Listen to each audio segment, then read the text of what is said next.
वो सत्ता मात्र स्फूर्ति चेतना ज्ञान सब बलों का बल वही है, सब ज्ञानों का ज्ञान वही है, सब सुखों का उद्गम स्थान वही है।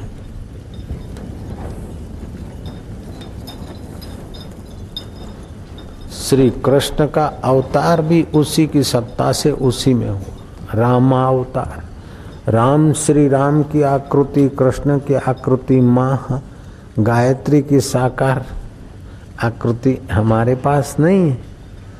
साकार रूप में उनकी मूर्ति है लेकिन गायत्री माँ नहीं। लेकिन गायत्री माँ जिससे माँ है, कृष्ण जिससे कृष्ण है, राम जिससे राम है, आप जिससे आप है, मैं जिससे मैं है, वो तो अभी भी सब में है, सदा है।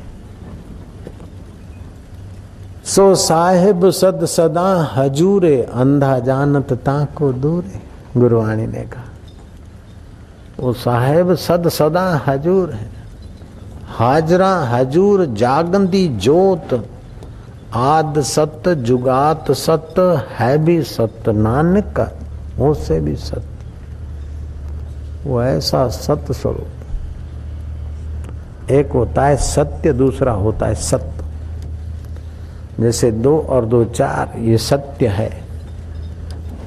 ये मंडप है, ये कपड़े का मंडप है, आप बैठे हैं, ये सब सत्य है, सत्य नहीं। सत्य वो होता है जो तीनों कालों में एक जैसा रहे, कभी बदले नहीं। जो सत्य होता है वो चेतन भी होता है और ज्ञान स्वरूप भी होता है। सत्य ये सामाजिक व्यवस्था है कि मैं सत्य बोल रहा हूँ कि भाई ये मोहन भाई है, मैं सत्य बोल रहा हूँ कि ये सूती टुवाल है, सत्य है। लेकिन सत्य वो होता है जो आदि में सत्य हो, पहले सत्य, अभी भी है, और हम सब न रहे, सृष्टि न रहे तभी भी रहे, उसको बोलते सत्य। तो जो सत्य है वो चेतन भी है, और जो सत्य है चेतन है वो ज्ञान स्वरूप भी है, और जो ज्ञान स्वरूप है वो आनंद स्वरूप भी है, और जो सत्य है वो सदा है। जो सदा है वो सर्वत्र है। जो ज्ञान स्वरूप है वो आनंद स्वरूप है। तो सदा है, सर्वत्र है, तो यहीं भी है। अगर यहाँ छोड़कर, मेरे को छोड़कर है तो सर्वत्र नहीं हुआ, अभी नहीं बाद में होगा, तभी सदा न हुआ। तो सत्य सदा है, सर्वत्र है, ज्ञान स्वरूप है, आनंद स्वरूप है। तो जो सर्वत्र है, सदा है, वो अभी भी है। जो सर्वत्र है वो यहाँ भी है, और जो ज्ञान स्वरूप है तो आनंद स्वरूप है। तो बाबा उसका कैसे अनुभव हो, कैसे उसका लाभ उठाए, वही पुरुष है सच्चिदानंद। असंगो अयम पुरुष केवल निर्गुणश्च। ये गुण सब माया में, उस परमेश्वर में कोई गुण नहीं, गुणातीत। त्रय गुणा विषया वेदा निस्त्रय गुणा भवा अर्जुना। जो निस्त्रय गुण हो गया अर्जुन, तो फिर कर्म बंधन नहीं लगेगा, सारे शोक दूर हो जाए। उस पुरुष को अपने शुद्ध मैं को जान। तो जो ज्ञान है वही आनंद स्वरूप है, जो ज्ञान है वही चैतन्य स्वरूप है, और जो ज्ञान है वही सत्य है। हाँ, उस ज्ञान का फायदा लेने के साधन छोटे बड़े हो सकते हैं। कोई बुद्धू है, कोई बुद्धिवान है, कोई बुद्धिजीवी है, लेकिन इनको जो ज्ञान मिलता है वो शरीर टिकाने का, पेट भरने का फायदा लेकर मर जाते हैं। लेकिन जो गुरुमुख हैं, जो साधन भजन करके उस सत्य को पाना चाहते हैं, वे बुद्धि योगी बन जाते हैं। उनकी बुद्धि को उस पुरुष में विश्रांति मिल जाती है, योग हो जाता है, मेल हो जाता है। तो महाराज हमारा कैसे हो? भगवान कहते हैं भजताम प्रीति पूर्वकम ददामी बुद्धि योगम तम। जो मुझे प्रीति पूर्वक भजते हैं मैं उनको बुद्धि योग देता हूं। बुद्धि तो सबके पास, मच्छर के पास भी बुद्धि है, खटमल के पास भी बुद्धि है कि नहीं है? खटमल के पास बुद्धि है कि नहीं है? मच्छर के पास बुद्धि है। जरा सा मच्छर, उसकी खोपड़ी कितनी छोटी, उसमें भी बुद्धि। बुद्धि तो ज्ञान की चेतना भी है उसमें। सत्य तो वो है जो पहले था, अभी है, बाद में रहे। असत्य उसको बोलते जो पहले नहीं था, अभी नहीं है, बाद में नहीं रहे। मिथ्या उसको बोलते कि पहले नहीं था, बाद में भी नहीं रहेगा, बीच में दिखता है। ये गुलाब का फूल दिखता है लेकिन सत्य नहीं है। गुलाब है, ये सत्य है, लेकिन ये सत्य नहीं है। पहले नहीं था, बाद में नहीं रहेगा, अभी नहीं के तरफ जा रहा है। तो जगत को बोलते मिथ्या। जगत मिथ्या, शरीर मिथ्या। तो सुख भी आए संसारी तो समझो मिथ्या है। पहले नहीं था, अभी आया है, कभी चला जाएगा। दुख भी आए तो मिथ्या। तो इन सब को मिथ्या की मोहर मारते जाओ तो इंद्रियों को दौड़ धूप, मन का चिंतन, बुद्धि की दौड़ धूप कम हो जाएगी, तो आपको विश्रांति मिलेगी। जयराम जी की। इंद्रियों को और शरीर को विश्रांति मिलती तो काम करने योग्य होते हैं। बोलते बोलते थक गए, चुप हो गए, फिर बोलने का सामर्थ्य आया। चलते चलते थक गए, चुप हो गए, तो फिर चलने का सामर्थ्य आया। नाचते नाचते थक गए, फिर जरा बैठे, पानी पिया, थोड़ा आराम किया, फिर नाचे।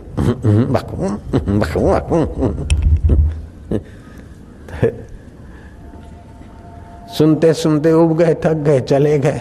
फिर 1 घंटे के बाद आए तो फिर सुनने का सामर्थ्य आया। तो जैसे बीच में आराम पाते हैं विश्रांति से, फिर शक्ति आती। तो ये इंद्रियां मिथ्या, शरीर मिथ्या, लेकिन पुरुष सत्य है। उस सत्य में विश्रांति पाते हैं तो इस मिथ्या में भी थोड़ा बल आ जाता है। लेकिन मिथ्या का साधन कितना बल रखे?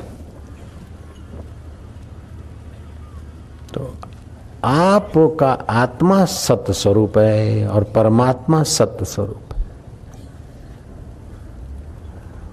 आद सत्य, ऐसा नहीं कहा आद सत्य, आद सत्य, जुगात सत्य, है भी सत्य, नानक हो से भी सत्य। सत्यम ज्ञानम अनंतम ब्रह्म। सत्य स्वरूप, ज्ञान स्वरूप, अनंत आनंद स्वरूप ब्रह्म है। तो जो व्यापक है तो उस परमेश्वर को ब्रह्म बोलते हैं। अंतःकरण में है तो उसको जीवात्मा बोल देते हैं, है वही का वही। और अवतार के अंतःकरण में है तो उसको भगवान बोलते हैं। जैसे घड़े के अंदर है तो घटाकाश बोलते हैं, मठ के अंदर है तो उसको मठाकाश बोलते हैं, मेघ के अंदर है तो उसको मेघाकाश बोलते हैं, और व्यापक है तो उसे महाकाश बोलते हैं। तो आकाश एक साधन भेद से, उपाधि भेद से भिन्न भिन्न उसके नाम। तो ये नाम पड़े माया के कारण, उपाधि के कारण। असत्य के कारण उसको सत्य बोलते। दुख का निमित्त देखकर उसको बोलते सुख स्वरूप है। लेकिन दुख की सत्यता न मानो तो वो सुख स्वरूप है ये बोलना भी नहीं है। वो पुरुष अपने आप में पूर्ण है। उस पूर्ण पुरुष का अनुभव अथवा उसकी कृपा या बुद्धि योग कैसे पाए? संगति मिलना चाहिए, धड़ो। बुद्धि योग कैसे पाए? कि उसको प्रीतिपूर्वक भजो। तो प्रीतिपूर्वक महाराज कैसे भजे? हम तो मौन थाल रखते हैं, तू गिरधर गोपाल, तू सच्चे पातशाह सदगुरु महाराज, हम तो करते हैं। लेकिन महाराज और क्या करे? प्रीतिपूर्वक, प्रीतिपूर्वक भजने का ये निशानी है कि आप उसका भजन सुमरण करते हो तो उससे क्या चाहते हो।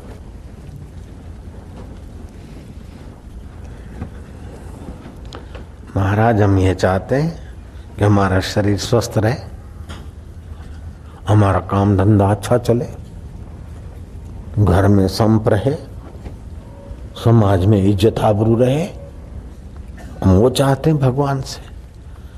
तो भगवान से अब आप इज्जत आबरू चाहते हैं, शरीर स्वस्थ चाहते हैं, धन संपत्ति चाहते हैं, तो भगवान से जो चीज चाहते हैं आप, तो आपकी चाहने की चीज बड़ी हो गई और भगवान छोटे हो गए। क्यों? कि वो नहीं चाहिए, ये चीजें चाहिए। तो भगवान का आप उपभोग कर रहे हैं, उपयोग कर रहे हैं। भगवान में आप मिलना नहीं चाहते। जो प्रीति करता है वो उससे अलग होना नहीं चाहता है। जयराम जी की। भगवान से प्रीति करते तो जब फालतू चीजें मांगते हैं तो भगवान से प्रीति है चीजों के कारण, तो चीजें ज्यादा प्रीतिपूर्वक हो गई। नहीं, भगवान से प्रीति करे, चीजें मांगते मांगते बुद्धि जब विकसित होती है तो फिर प्रेमास्पद से मांगा नहीं जाता, प्रेमास्पद को दिया जाता है। जहां अहंकार होता है वहां स्वार्थ और लेना होता है, और जहां प्रेम होता है वहां निस्वार्थता और देना होता है। भला शिव जी को क्या जरूरत थी एक लोटा पानी की? 3 बिली पत्र से शिव जी का क्या लाभ हो जाएगा? लेकिन आप प्रेम करना सीखे, इसीलिए नमः शिवाय महेश्वराय च शंभवाय च मयोभवाय च नमः शिवाय। शंभो अब तुम शिव जी को तो कोई जरूरत नहीं। सूर्य को 1 लोटा पानी देते, सूर्य तो करोड़ों गैलन उठा के बरसवा रहे हैं, फिर भी तुम्हारा 1 लोटा पानी से क्या उनको लाभ हो जाएगा? उनको तो लाभ नहीं होगा। लेकिन सूर्य के उपासक तो जहाँ प्रेम है वहाँ कुछ न कुछ दिया बिना नहीं रह जाता है। आप जानते हैं कि भगवान के पास कोई कमी नहीं है। जिसको प्रेम करते उसको कोई कमी नहीं है, फिर भी आपसे दिया नहीं जाता। तो आप वस्तुएं देते हो, मन देते हो, बुद्धि देते हो। जितना प्रेम करते जाते हैं, आरंभिक प्रेम होगा तो वस्तुएं दोगे, फिर प्रेम बढ़ेगा तो मन उसमें लगेगा, फिर प्रेम बढ़ेगा तो बुद्धि उसमें लगेगी। तो आप तो ये मिथ्या चीजें देते हो, लेकिन वो प्रेमास्पद भी दिए बिना नहीं रहता है, तो वो अपना आपा दे डालता है। कीड़ी की और गरुड़ की चाल में तो अंतर है, लेकिन कीड़ी गरुड़ से प्रीति करना चाहे और गरुड़ के लिए चल पड़े, चलते चलते चलते चलते चलती जाए, आराम करके चलती जाए, तो कीड़ी की अपनी चाल से वो चलेगी, कितना चलेगी बेचारी। उसकी पूरी जिंदगी हो जाए तो शायद 1-2 किलोमीटर चल लेगी।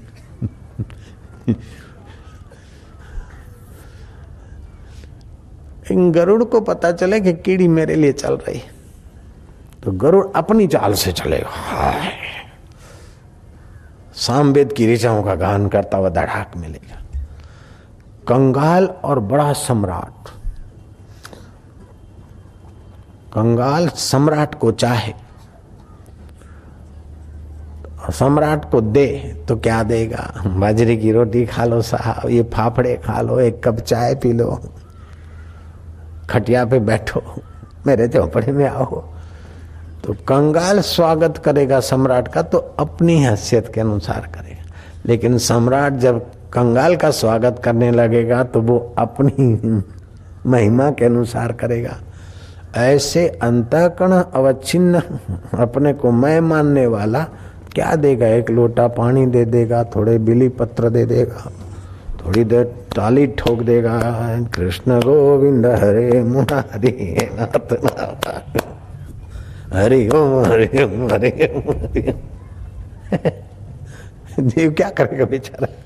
हरि ओम करो तो।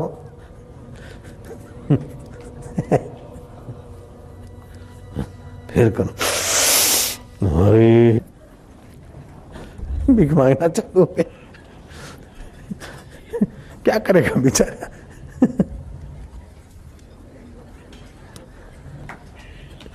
कीड़ी बेचारी 1 फलांग चलेगी तो क्या करेगी? हरिओम करते करते 15 मिनट करो, फिर देखो क्या हाल होता है। बोले बाबा जी अब चुप कराएं तो अच्छा है। नानक बोले सहज स्वभाव। हर की पौड़ी पे बहुत लोग हारमोनियम करके दाढ़ी बाड़ी बना के वो बना के गाते बजाते हैं। ऐसे कथाकार तो बेचारे भले मौज करते, लेकिन उसके साथ एक होके फिर जो बोलो वाह। जयराम जी की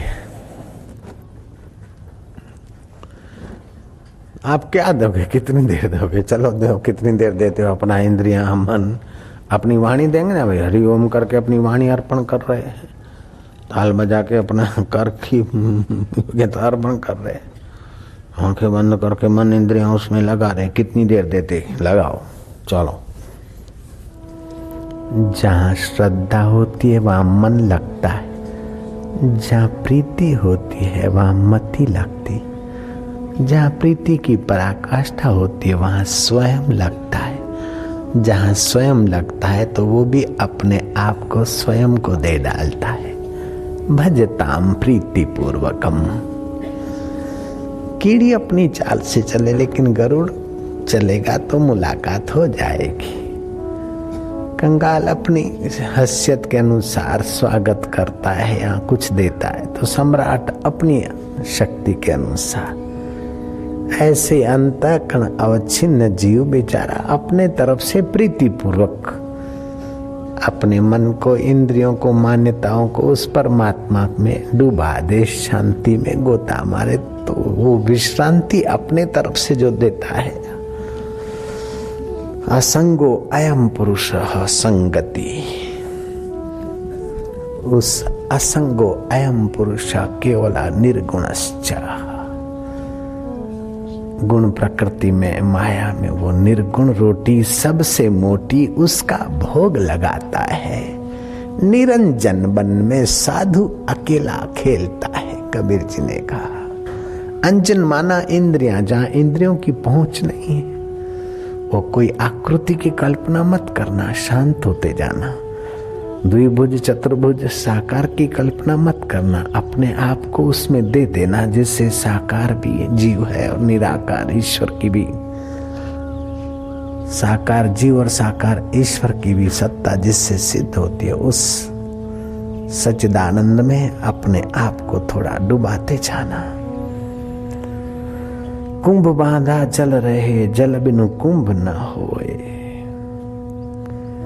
मटके से बंधा हुआ पानी मटके में रहता है, लेकिन पानी के बिना तो मिट्टी से मटका भी तो नहीं बन सकता है। कुंभे बांधा जल रहे, जल बिनु कुंभ न होए। ज्ञाने बांधा मन रहे, मन बिनु ज्ञान न होए। मन से ही तो ज्ञान होगा, मन उस परमेश्वर में डूबाओगे। ज्ञान से ही मन की सिद्धि होती है, और मन बिना ज्ञान का पता नहीं चलता। मन में ज्ञान के संस्कार पड़ने दो, मन को ज्ञान स्वरूप में, पुरुष में विश्रांति पाने दो।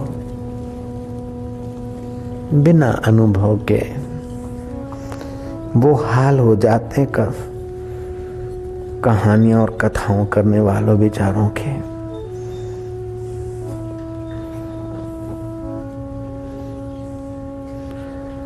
मनवा तू क्यों बावरा, तेरी सुध क्यों खोए। मौत आए सिर पर खड़ी, उल्टे बैर न होए।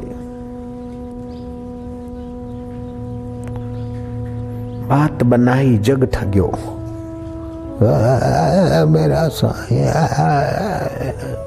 भगवान ने ये कहा, भागवत में ये कहा, फलानी जगह ये कहा, रामायण में ये कहा, लेकिन तेरा मन रामायण में रमन कर दे, भगवान में रमन कर दे यार, वैसा भी कर भैया। बात बनाई जग ठग्यो, मन मोघा नाही। बात बनाई जग ठग्यो, बात बनाई जग ठग्यो। मन पर मोघा नाही, कहे कबीर मन ले गया 184 माही। बात बनाई जग ठग्यो,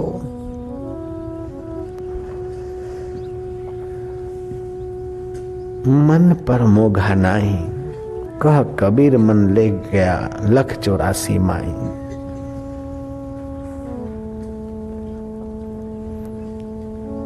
मनवा तू क्यों बावरा तेरी सुधी क्यों खोए,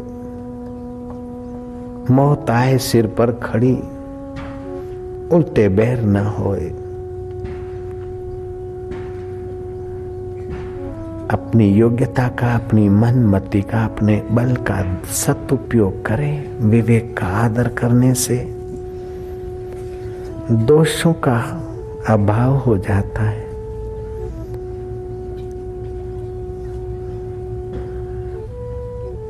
आखिर ये भोग कर कब तक, ये करके कब तक, अब छोड़, विश्रांति पाले। बात करते करते थक जाते तो विश्रांति, चलते चलते थक जाते तो विश्रांति करते तो फिर चलने की शक्ति आती। जगते जगते थक जाते तो सोते तो फिर शक्ति आती। ऐसे ही अपने आत्मा में विश्रांति पाले मनवा। विवेक का आदर कर दोष निवृत्त हो जाएंगे, आवश्यक सामर्थ्य मिल जाएगा। जैसे विश्रांति से आवश्यक सामर्थ्य शरीर को, मन को मिलता है, ऐसे तू अंतर आत्मा राम में विश्रांति कर तो तुझे आवश्यक सामर्थ्य मिल जाएगा, मुक्ति का अनुभव हो जाएगा। इतना वो सरल है। घर विच आनंद रहा भरपूर, मन मुख स्वाद न पाया। मन को जैसा अच्छा लगे ऐसा तो पतंगिया भी कर रहा है, कुत्ता भी कर रहा है, मछली भी कर रही है, घोड़ा गधा भी कर रहा है। जो वास्तव में अच्छा है उसमें तेरे मन को डुबा दे। मन सब पर सवार है, बैठा करे अनंत। मन ही पर सवार है कोई बिरला संत। मन सब पे माहू पे सवार है, नचा रहा है। कोई मन पे सवार हो जाए और मन पे सवार होने का सामर्थ्य नहीं है तो मन उसमें डुबा दे। ले भाई मन तू ले ले, मैं तुझे नहीं दे सकता हूं, लेकिन तेरा मन है तुझे देता हूं। हे प्रभु, हे नाथ, ले ले। ऐसा प्रीति पूर्वक करते हुए जो भजन करते, आहा, ऐसे दीवानों के मन को भगवान ले लेते हैं। फिर उनका मन कभी हंसता है, कभी रोता है, कभी गुनगुनाता है, कभी कुछ। मन मन का उनकी माला है, तन उनका एक शिवाला है संगति। जब देखो भोला भाला है। जंगल में जोगी बसता है, गह रोता है, गह हंसता है। कभी हंसी आएगी, कभी रुदन आएगा, लेकिन दिल किसी परिस्थिति में फंसेगा नहीं कि मैं रोयाई करूं, मैं हंसाई करूं। नहीं, मैं ये भोगू ना। सच्चे साधक का मन कहीं फंसता नहीं, रुकता नहीं उस प्यारे के सिवाय। मन मन का उसकी माला है, तन उसका एक शिवाला है।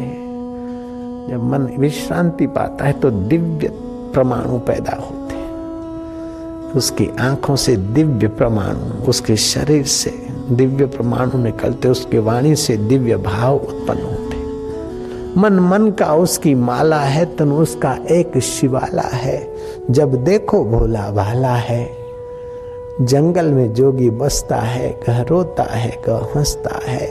दिल उसका कहीं नहीं फंसता है, तन मन में चैन बरसता है। बड़ी शांति मिलती, बड़ा अच्छा लगता है, क्योंकि उसने मन दे दिया। धीरे धीरे बुद्धि भी आई तो बुद्धि योग देने वाला तो बैठा, विश्रांति मिल जाती। ज्यों ज्यों विश्रांति बढ़ती जाती त्यों त्यों आवश्यक योग्यता और सामर्थ्य उभरता है, और ज्यों ज्यों वो बेधड़ा हो जाता है। अपने इष्ट के प्रति, गुरु के प्रति श्रद्धा रखने से विश्रांति, प्रीति रखने से विश्रांति। अपने आत्मदेव के प्रति, गुरु कहो, इष्ट देव कहो, आत्मा कहो, सब एक ही तत्व के रूप है। प्रभु तेरी जय हो। उसे प्यार करो ना, ध्यान मत करना, तप मत करना, कर्ता बना रहेगा। तुम तो प्रेम करते, उसमें पिघलते जाने दो। मन बुद्धि को अर्पण कर दो। ले, ये मन तेरा, ये बुद्धि तेरी, मैं भी तेरा हूं वास्तव में तो, लेकिन मान रहा था कि फलाने का पापा हूँ, फलाने की पत्नी हूँ, फलाने का पति हूँ। ये सब मिथ्या है। मैं तेरा तू मेरा, सच्ची बात है। अल्लाह कसम। शरीर मिथ्या तो पति होना भी मिथ्या, पत्नी होना भी मिथ्या, दुखी होना भी मिथ्या, सुखी होना भी मिथ्या। आत्मा सत्य और परमात्मा सत्य। मैं तेरा हूं और तू मेरा, ये बिल्कुल सत्य है। अगले जन्म का बाप नहीं था फिर भी तू मेरा ही था। अगले जन्म वाला शरीर नहीं है, अगले जन्म वाला बाप नहीं, अगले जन्म वाली माँ नहीं, लेकिन अगले जन्म में भी चैतन्य आत्मा तू तो मेरा था, अभी भी है। बचपन के मित्र नहीं है, बचपन के सुख दुख नहीं है, लेकिन बचपन में जो तू मेरे दिल में धड़कने चला था, अभी भी तू वही है। हम जान गए तुझे, तू वही का वही है। जवानी उभरी, जवानी के दोस्त मिले, कुछ दुश्मन हो गए, कुछ मित्र हो गए, कुछ भूल गए, कुछ भाग गए, लेकिन तू वही का वही। बुढ़ापा आया, कई जवान चले गए, कई बूढ़े आए, मिले चले गए, लेकिन तू वही का वही। अब मौत भी आएगी, बीमारियां भी आएगी जाएगी, मौत भी आएगी और चली जाएगी, लेकिन ये जीव आत्मा का चैतन्य परमात्मा तू वही का वही। तेरे को कहीं देखा है? मन इंद्रियां लीन होती है, विश्रांति भरता है, सुबह ताजा बनाता है। जब ध्यान करते तो हम स्वयं तेरे सुख से सुखमय ज्ञानमय हो जाते। हम तुझे थोड़ा थोड़ा जानित, लेकिन वो तेरी कृपा है बाबा। हम जानने वाले तेरे से अलग रहते तो अनजान होते, तेरे में डूबते हैं तो जानकारियां मिलती। विज्ञानी भी खोजते खोजते मैं और मेरे को भूलता है, उसमें डूबता है, तब जानकारियां लाता है अपनी मन बुद्धि में। साहिब तेरी साहिबी घट घट रही समाए, जैसे मेहंदी बीच में लाली रही छुपाए। वाह!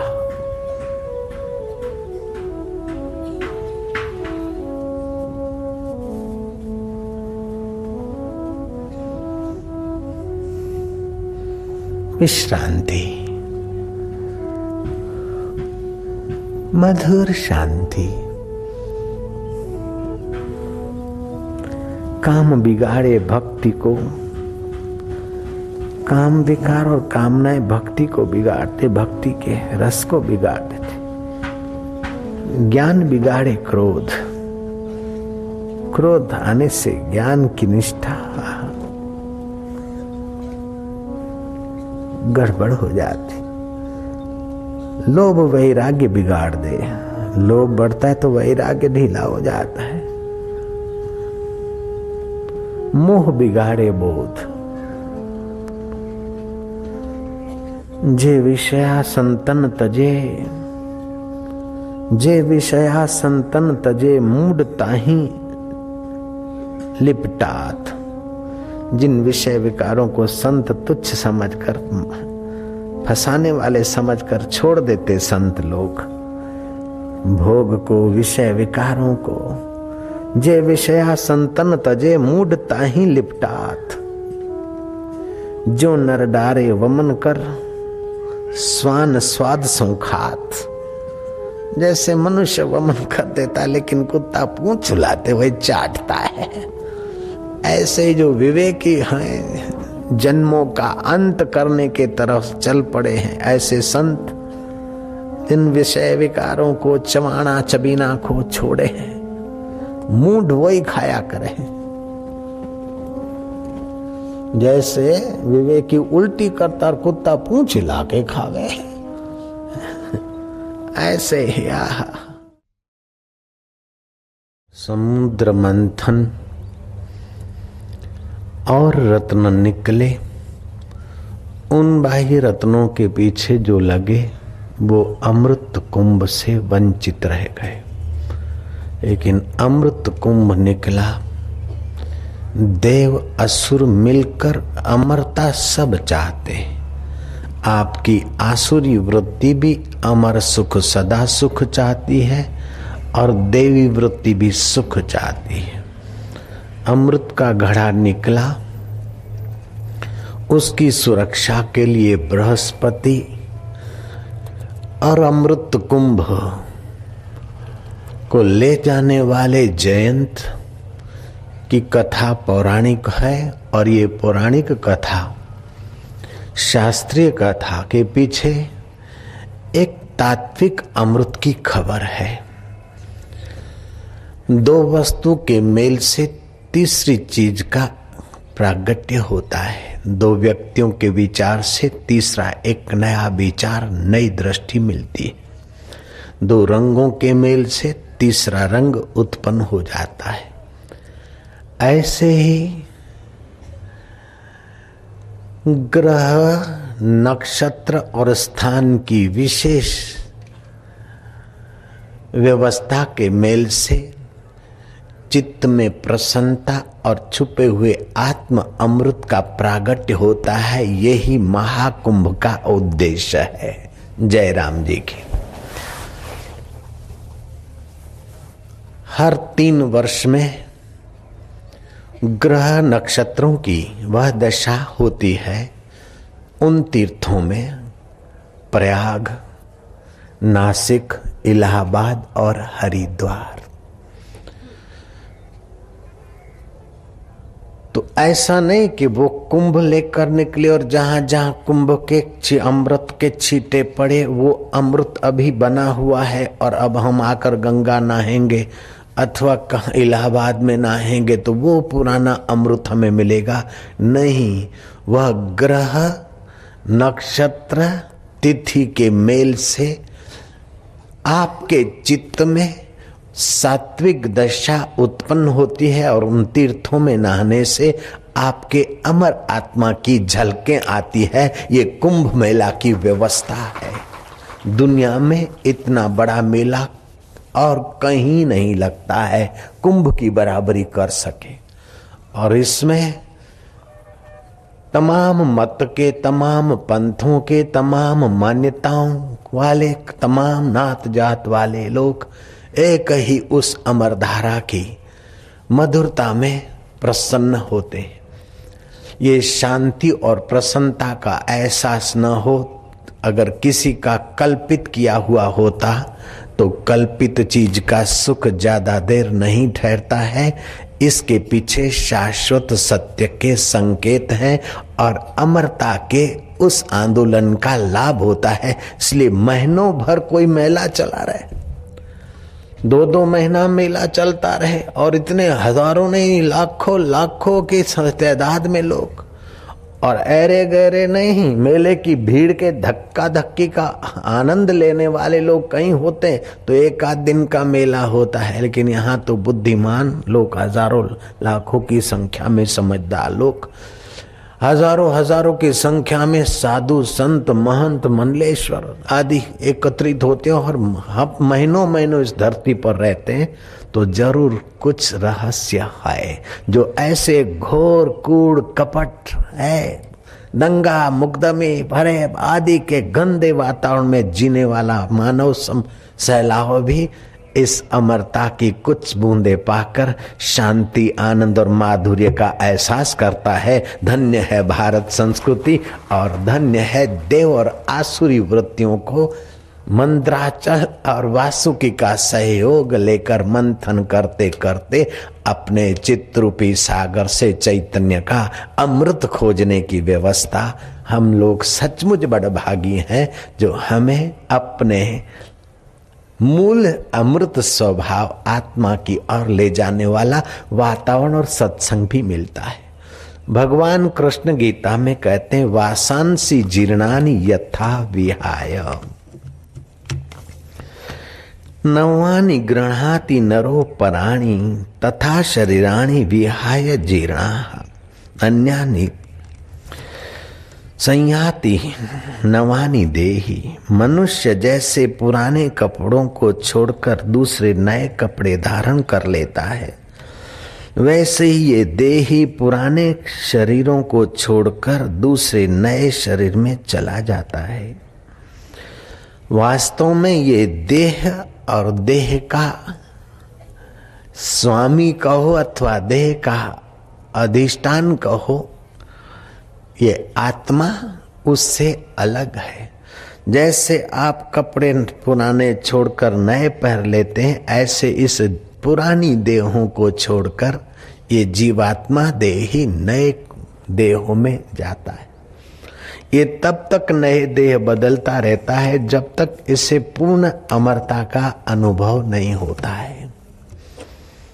मर शरीर में अमर की प्यास किसी ने जगाई नहीं, स्वतः सिद्ध है। कोई ये नहीं सिखाता कि आप सुख चाहो, कोई ये नहीं सिखाता है कि आप सुख के लिए कोशिश करो।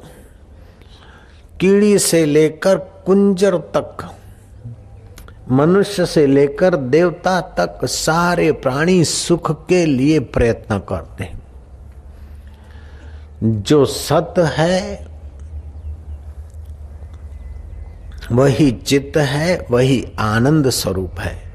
तो तुम्हारा वो देह तो सत नहीं है, लेकिन देह के भीतर बैठा देही सत है।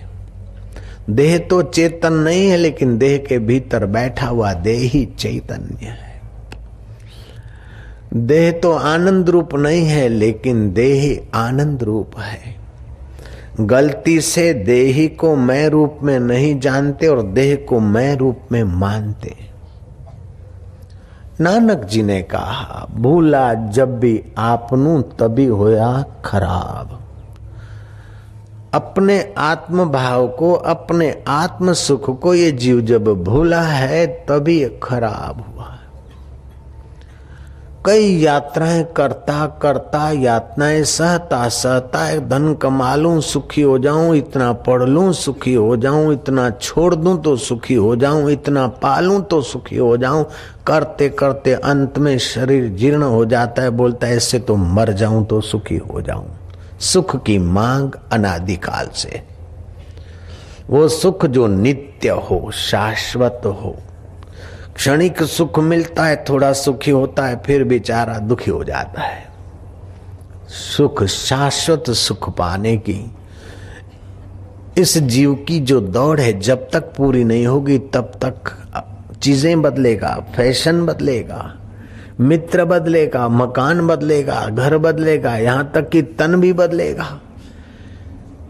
तो इस शरीर को मैं मानने की, उस ईश्वर को खोजने में सुंदर तरीका है कि इस देह को मैं मानने की भूल निकालना शुरू कर दे। जैसे मैं हाथ नहीं हूं, हाथ मेरा है। जो मेरा है वो मैं नहीं, और जो मैं हूं उसका मैं त्याग नहीं कर सकता। मेरा सदा टिक नहीं सकता और मैं अपने आप को छोड़ नहीं सकता। ये तकिया मेरा है, ये सदा नहीं टिकेगा।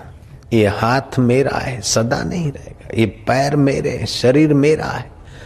तो शरीर, बचपन अवस्था बदल गई, किशोर अवस्था बदल गई, यौवन अवस्था बदल गई, मृत्यु की घड़ियां आएगी, वो अवस्था बदल जाएगी। ये मेरा शरीर मेरे साथ नहीं चलेगा, लेकिन मैं तो शरीर के मरने के बाद भी रहूंगा। वो मैं कौन हूं उसको जान लूं तो निहाल हो जाऊं, कल्याण हो जाए, मंगल हो जाए। रमन महर्षि के पास कोई जाता कि भाई तुम ईश्वर को चाहने वाले तुम कौन हो, उसको खोजो। तपस्ु सर्वेषु एकाग्रता परम तपोस, एक पर ब्रह्म परमात्मा में एक ही अग्र में हो, ऐसे परमात्मा तत्व के विचार करके स्थित रहने वाला वो दीर्घ तपा तपस्वी अपने तप में सफल हो गए। सुख दुख में उनका चित्त सम रहता था। दीर्घ तपा तप के सफलता को छुए थे उनकी पत्नी भीषण, सफल हो गई थी। समय पाकर दीर्घ तपा ने देखा कि ये पुराने वस्त्र अब छूटने वाले हैं। इंद्रियां मन में, मन बुद्धि में, और बुद्धि दाता में स्थित करके शरीर को छोड़ दिया। समय पाकर पत्नी ने भी पति के लोक का अनुगमन किया। तब दीर्घ तपा का बड़ा पुत्र तो ज्ञानवान था, उन्होंने अंतिम क्रियाएं अंत्येष्टि की। लेकिन जो छोटा बेटा था, पावक और पुण्यक दो पुत्र थे, तो पावक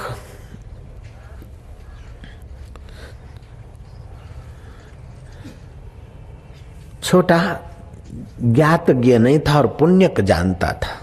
पुण्यक ने कहा कि भैया तू किसके लिए रोता है? अगर रोना है तो ज्ञान से सोच, तो जिनके लिए रोता है वे तेरे यही माता पिता नहीं है। तमाम जन्मों में तमाम तेरे माता पिता और बंधु हुए हैं, तमाम तूने शरीर धारण किए हैं। एक बार तू बंग देश में मृग हुआ था, मृगिणी तेरी माँ थी और मृग तेरा बाप था। जम्बूद्वीप में एक बार महेंद्र पर्वत के निकट ही तूने पशु का शरीर धारण किया था। एक बार तू हंस हुआ था और हंस का शरीर छोड़ने के बाद तू वृक्ष की योनि में आया था, और वृक्ष की योनि में था, जंगल में था, सिंह आते जाते तुझे दिखते अपने, उस चिंतना से तू फिर सिंह हुआ। दशारण्य देश में तू वानर हुआ और कई कई देश में तू हाथी हुआ। तुषारण्य देश में तू राजा का पुत्र बना और शैलव देश में तू एक बार गधा बना था। बंग देश में तू तीतर के शरीर में जिया था। तितरी तेरी माँ थी, दूसरे तितर तेरे भाई मित्र थे, तितर तेरा बाप था। अगर शरीर को तू मैं मानता है तो तेरे कई बाप हो गए, कई मैं हो गई और कई मित्र हो गए, कई शत्रु हो गए। लेकिन जहां से मैं उठता है उस आत्मा को मैं मानता है तो वो परमात्मा अनादिकाल से वो तेरा था, है और रहेगा। उसी का तू चिंतन करके मुक्त हो जा। देह की ममता कब तक करेगा? वासांसी जीर्णानी यथा विहाय, श्री कृष्ण कहते। जैसे पुराने कपड़े उतार के नए पहने जाते हैं, ऐसे ये जीव पुराने शरीर छोड़कर नए धारण करता रहता है और ये तब तक यातनाएं सहता रहता है, माता के गर्भों में लटकता रहता है, पिता के शरीर से पटका जाता है, जब तक वो असली अपने आत्मदेव को, अपने शुद्ध मय स्वरूप को नहीं जानता है। ज्ञान, वैराग्य और भक्ति, भक्ति भावों को रसमय करेगी, भगवतमय करेगी, और ज्ञान भगवान के स्वरूप की खबर देगा, और वैराग्य प्रपंच के दुखों से उपराम कर देगा। तो मुक्त आत्मा हो जाएगा। जैसे हमारे पिता दीर्घ तपा और माता अपने मुक्त शुद्ध बुद्ध स्वरूप को पाकर शरीर को एक पुराना वस्त्र समझ के छोड़ दी, ऐसे ही तुम इस शरीर में रहते हुए शरीर का अभिमान छोड़ दोगे। कर्म करते हुए कर्म में कर्तापन की बुद्धि बदल जाएगी। अकर्तृत्व अभोक्तृत्व स्व आत्मने मन्यते यदाह, अष्टावक्र संहिता ने कहा। अष्टावक्र मुनि जनक को कहते हैं कि जब ये जीव अपने अकर्ता और अभोक्ता स्वभाव को मानने लगता है तो उसके सारे कर्म बंधन और सारी वासनाएं क्षीण हो जाती। अनुभवी संत कहते हैं कभी न छूटे पिंड दुखों से जिसे ब्रह्म का ज्ञान नहीं। एक तो ये स्थूल शरीर है, दूसरा सूक्ष्म शरीर है, तीसरा कारण शरीर है। इन तीनों शरीरों में जो व्याप्त चैतन्य है जिससे मैं उत्पन्न होती है, उस मैं के मूल को नानक जी कहते हैं भूलिया जब भी आपनु तभी हुआ खराब। अपने शुद्ध उस अकाल पुरुष के चेतन स्वभाव को भूला और हाड़ मांस के शरीर को मैं माना और शरीर के संबंधी वस्तु व्यक्तियों को मेरा माना, तभी से ये खराब हुआ। भूलिया जब भी आपनु तभी होया खराब। सो साहिब सद सदा हजूरे, अंधा जानत ताको दूरे। वो हाजरा हजूर है, जागंदी जोत है, आद सत जुगात सत है भी सत, नानक हो से भी सत। ऐसे सत स्वरूप को न जानने के कारण असत मैं शरीर को मान लेता है, असत शरीर को मैं मान लेता है, बदलने वाले वस्तु और पदार्थों को मेरा मान लेता है। पदार्थ कभी नहीं कहते, हाँ हम ही कहते हैं कि ये गहने मेरे, गहने कभी नहीं कहते कि सेठानी हम तुम्हारे हैं। जय राम जी की। हम ही कहते कि मकान और फैक्ट्री हमारी है, फैक्ट्री और मकान का भी नहीं कहते कि हम तुम्हारे।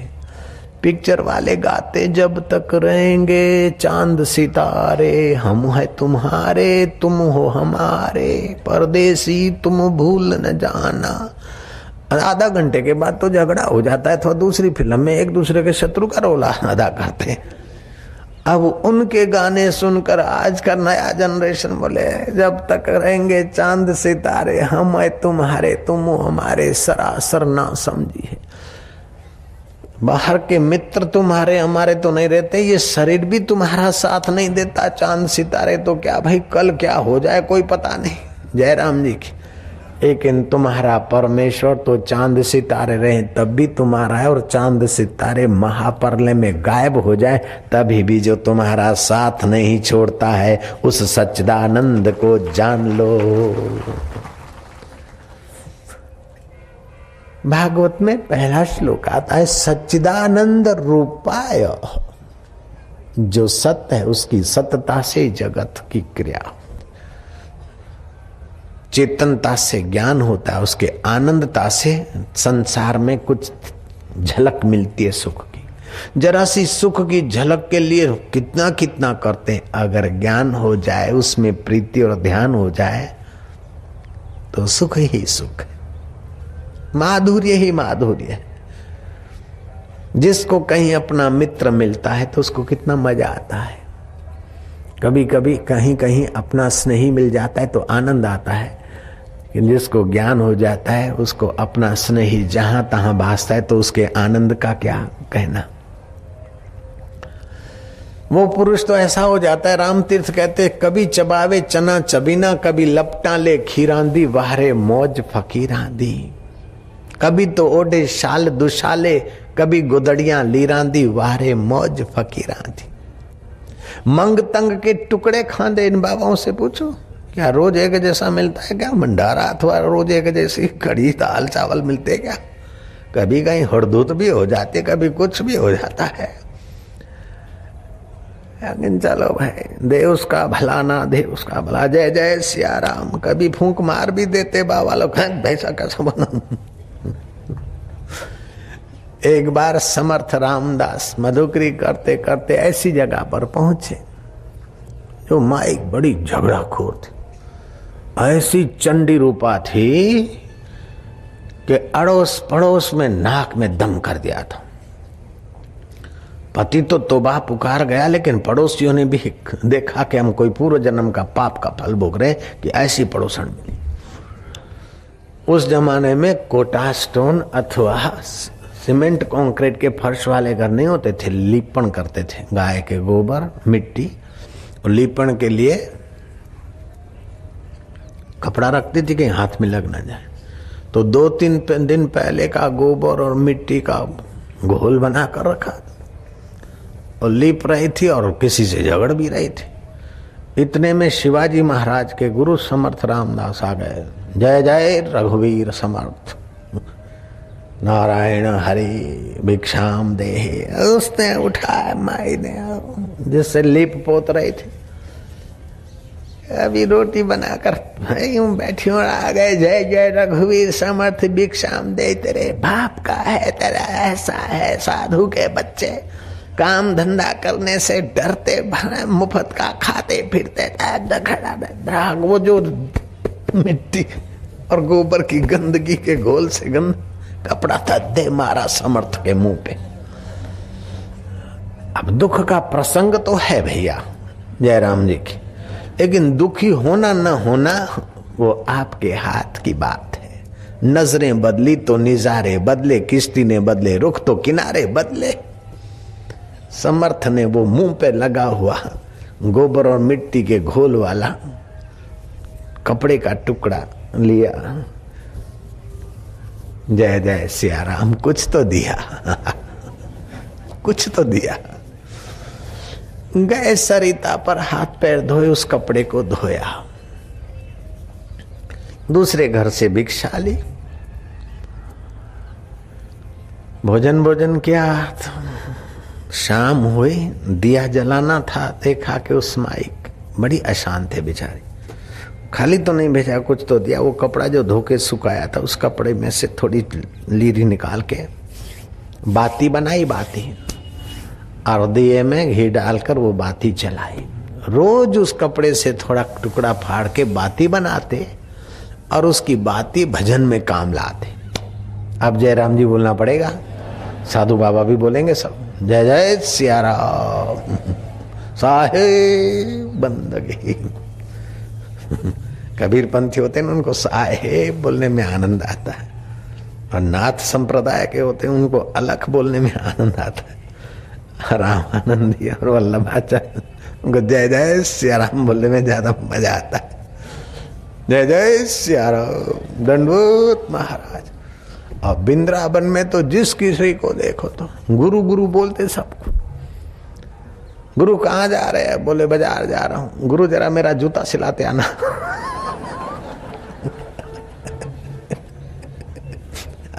गुरु शब्द कितना, ब्रह्मा विष्णु महेश की उपाधि, उससे भी मेरे गुरु साक्षात पर ब्रह्म है। लेकिन वृंदावन में तो तोबा तोबा।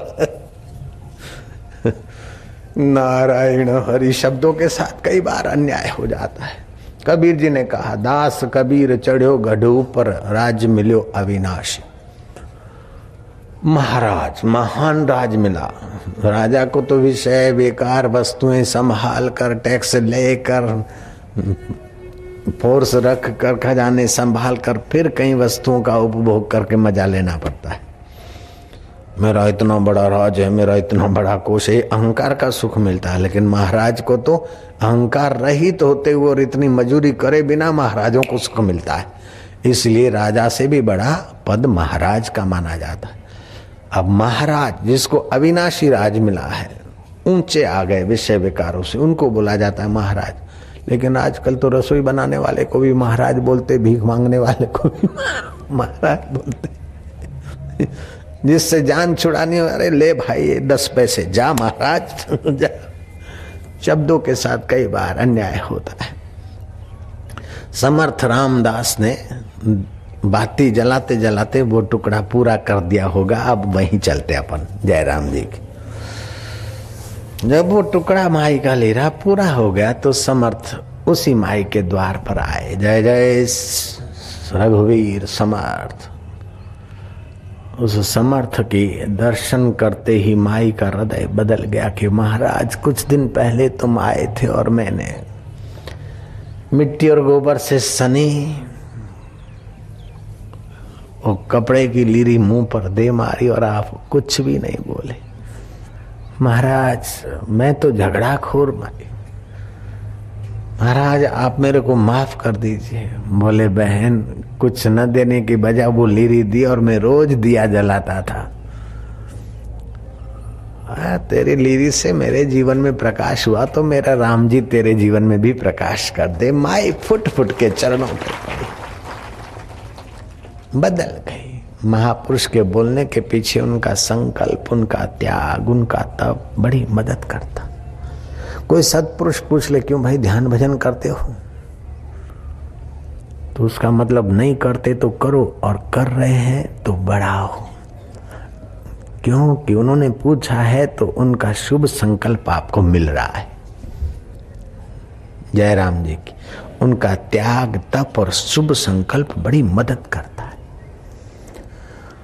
ऐसे आत्मरामी संतों की आंखों से आध्यात्मिक प्रमाणों निकलते। उनकी वाणी से परमात्मा तत्व को छूकर जो वचन निकलते वो भी चित्त को शांति देते। उनको छूकर जो हवाएं जाती अथवा उनके शरीर के रोमकूप से जो वेव्स निकलते। अभी तो कैमरा भी डेवलप हुए कि फोटो लेते तो हर एक इंसान की आभा उसके इर्द गिर्द कलरों के रूप में कैमरा पकड़ता, लेकिन वो आध्यात्मिक आभा, अति सूक्ष्म आभा तो कैमरा भी नहीं पकड़ सकता। ऐसी महापुरुषों की होती। आभा मंडल के ज्ञाता लोग बोलते हैं कि हर मनुष्य के इर्द गिर्द अपने वाइब्रेशन होते। साधारण आदमी के इर्द गिर्द उसके वेव्स 1 फुट की गोलाई में होते, 1 फुट के व्यास त्रिज्या में होते। जो आदमी काम में या क्रोध के भाव में आ जाते है उसकी 7 फुट की त्रिज्या बन जाती है गोलाई में, उसके वही वाइब्रेशन होगा। लेकिन जो आत्मरामी संत है उनकी 50 गज की त्रिज्या में चहु और मतलब 150 फीट चारों तरफ व्यास बन जाता गोलाई में। उस रेंज में जो लोग जाते हैं उनके चित्त में सात्विक विचार और उन्हीं के शुभ भाव आंदोलन उनको मिलते हैं। तो वही जब से ये कुंभ का मेला आरंभ हुआ तब से लेकर इन तीर्थों में कितने महापुरुष आए होंगे, कितने भक्त आए होंगे, कितने जति जोगी आए होंगे। बहुत सारे संत उच्च कोटि के होते हैं, बहुत सारे संत साधक कोटि के होते हैं, बहुत सारे संत कर्मकांड कोटि के होते हैं। वो संत और भक्तों में भी कई छुपे लाल होते हैं, गृहस्थ में भी कई छुपे हुए महापुरुष होते हैं। तो उस धरती पर जहाँ जो काम किया जाता है वहाँ उसी प्रकार के आंदोलन वाइब्रेशन बहुत समय तक रहते हैं। जैसे सिनेमा थिएटर में चले जाओ तो गाना गाने की इच्छा होगी, किसी अनजान को ले जाओ गाना गाना नहीं जानता फिर भी वो थिएटर के वाइब्रेशन में आएगा तो कॉलर ठीक करेगा, अपना बाल सजाएगा, ये चालू कर देगा। और किसी सत्संग मंडप में निपट निराले को ले जाए तो फिर हाथ जुड़ जाएंगे, सिर झुक जाएगा, अहम थोड़ा गलित होने लगेगा। राम राम हरि ओम जय सिया राम नमस्ते, ये शुभ भाव आने ही लगते हैं। ऐसे ऐसे लोग थे भारत में जो अपना चौका हर रोज गाय के गोबर से लीप कर अपने रसोड़े में रसोई बनाते थे। ऐसे चुस्त काशी के ब्राह्मण अथवा काशी के भक्त थे। जब अमेरिका गए आए तो धीरे धीरे देखा कि सब खा रहे पी रहे, तो अब नहीं खाते तो बुद्धू ठहरते, तो फिर दंभ करना पड़ता है। नहीं चाहते हुए भी गंदी चीज खाना, ये भी एक प्रकार का दंभ है, पाखंड है। जयराम जी की उचित नहीं है, लेकिन लोग हमें बुद्धू मानेंगे इसलिए खा लो कर लो, ये भी दंभ में गिना गया। चलो थोड़ा सा खा लेते हैं, फिर थोड़ा सा ये कोक पी लेते, थोड़ा सा फलाना कर लेते। ऐसे करते करते करते अब टेबलों पे खाते, गौ का मांस छोड़कर बाकी का अंडा फंडा भी खाते। और कुछ तो ऐसे भी बोलते हैं कि हिंदुस्तान में तो गौ का मांस नहीं खाना चाहिए, क्यों कि वो तो कृष्ण की गाय है और यहाँ तो सींग बिना वाली गाय है, जर्सी गाय है, इसके लिए तो चल जाता होगा बाबा। उसका मतलब कभी कभी वो खा जाते होंगे। जय राम जी की। तो ऐसे लोग जो बहुत पवित्रता से रहते लेकिन संग के कारण धीरे धीरे धीरे धीरे बेचारे ऐसे, जब भोगियों का और हल्का संग मिलता है तो अच्छा आदमी भी छोटे कर्मों में लग जाता है। तो योगियों का और भक्तों का संग मिले तो छोटे मन बुद्धि भी ऊंचे विचार और ऊंचे में ऊंचे परमात्मा के तरफ लग जाते हैं। रामायण ने ठीक कहा है, प्रथमा भक्ति संतन कर संगा, भक्ति का पहला सोपान है सत्संग। दूसर रति मम कथा प्रसंगा, तीसर भक्ति माँ।